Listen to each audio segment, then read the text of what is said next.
أهلا ومرحبا بكم في نشرة نور صباح يوم الجمعة. يسعدني أن أكون معكم اللواء أحمد هشام الخبير المروري.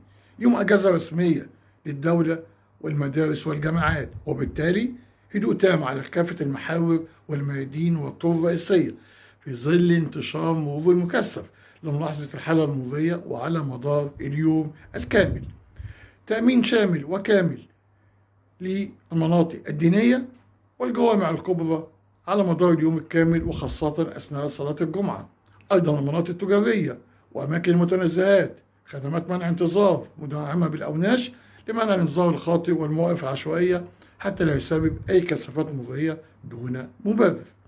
متابعة ميدانية لخطوط السير السريعة الصحراوية والزراعية والترابية بمناسبة توجه السادة المواطنين إلى المحافظات الأخرى موطنهم الأصلي لقضاء أجازة نهاية الأسبوع مع الأهل والأقارب والأصدقاء، وأيضا تأمين مناطق الأعمال. متابعة ميدانية على مدار اليوم الكامل بهدف تحقيق الانضباط المروري في الشارع المصري.